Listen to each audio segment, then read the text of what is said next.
Good day, everyone. Welcome back to my channel. Here is your news report, stimulus check update, and stimulus package update for Wednesday, March the 4th. This evening, I want to share with you the latest stimulus news, including the status of the third stimulus check. I also want to go over how parents could be receiving a fourth stimulus check from President Joe Biden's $1.9 trillion stimulus relief package.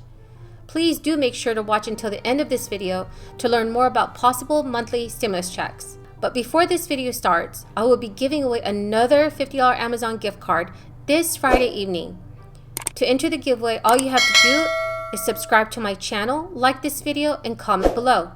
As the Senate moves toward floor debate on this next round of coronavirus stimulus, we get two views, starting with the chamber's number 2 Republican. He is Senator John Thune of South Dakota.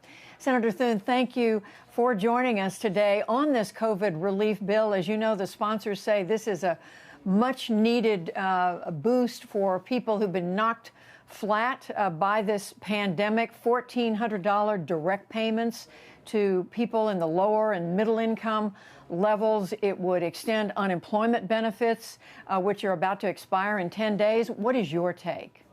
Those are all things I think most of the, I wouldn't say all, but I think most Republicans would agree could and should be addressed in a coronavirus relief bill. I think what most Republicans are objecting to in this is, one, not being consulted at all. The Democrats are doing this basically one party only, trying to sort of ram it through under a procedure in the Senate that only requires 51 votes as opposed to 60.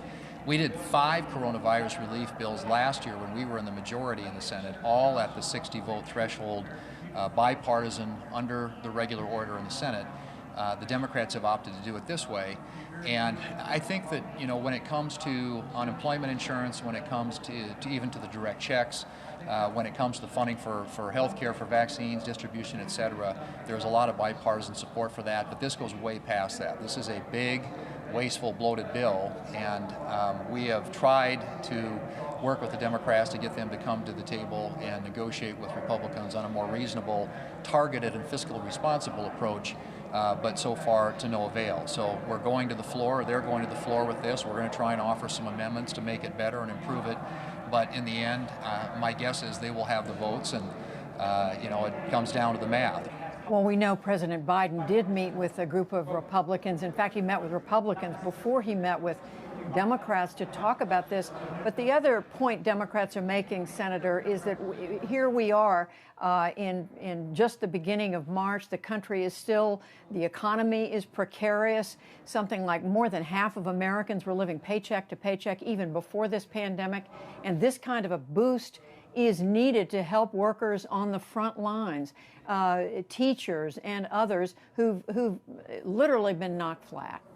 And I think there's a lot of sympathy for people who are unemployed. That's why both sides agree there should be an extension of unemployment insurance. I think the direct checks, the direct payments that have been talked about, there's bipartisan support for that, both Republicans and Democrats. I think where we run into disagreements, Judy, are on many of the other elements of the bill. Take, for example, $350 billion for state and local governments, which we're now finding out year over year, cumulatively, all 50 states last year had a revenue decrease of 0.1%. Alrighty, everyone. So according to a Democratic aide, this past Wednesday, President Joe Biden told House Democratic lawmakers that he supported making the temporary beefed-up child tax credit in his stimulus plan permanent. President Biden spoke to House Democrats as part of a virtual event.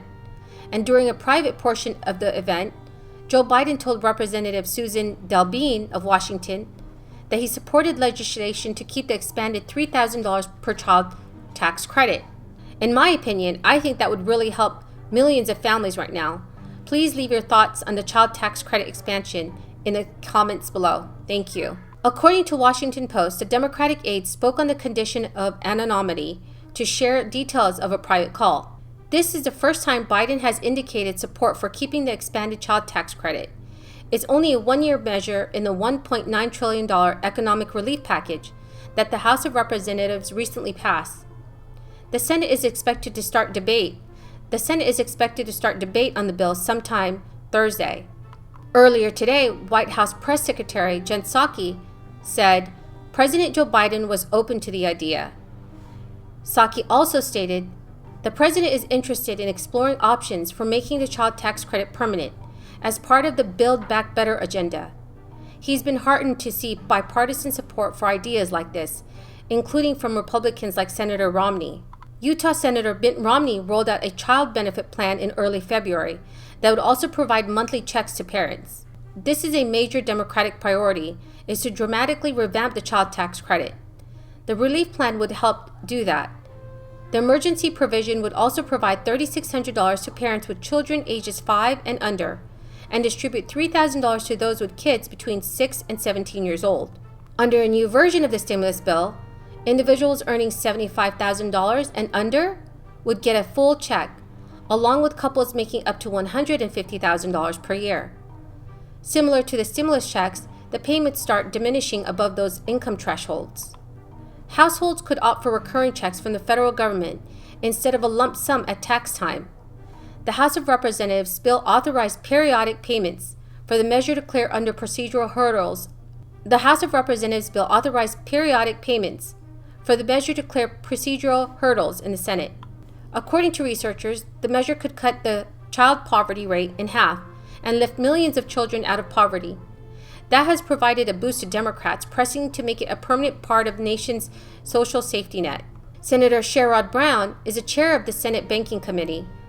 This past Wednesday, during a press senator call, Senator Brown said that he was confident that every Democratic senator would back the push. I can't imagine any Democratic senator who wants to see child poverty rate double in this country, he said. The Democratic effort is likely to spark debate later this year on how to finance a new federal program and may trigger significant Republican opposition. The expansion is estimated to cost more than $100 billion for 1 year, according to the Joint Committee on Taxation, or above $1 trillion over a decade if it's made permanent.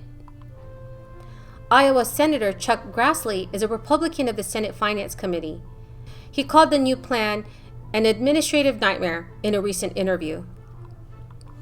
It has nothing to do with the pandemic, and it is something that's almost mechanically impossible to carry out because they want to send checks out, Grassley said.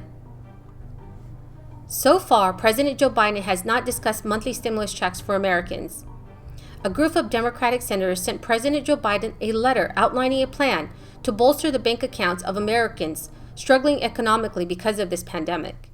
Oregon Senator Ron Wyden urged for lawmakers to pass recurring stimulus checks and automatic unemployment coverage that would be tied to economic conditions.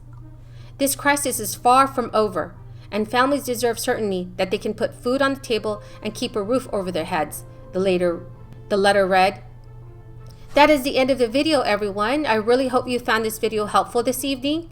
Please make sure to enter the $50 Amazon gift card giveaway by subscribing to my channel, liking this video, and commenting below. Thank you and have a blessed evening.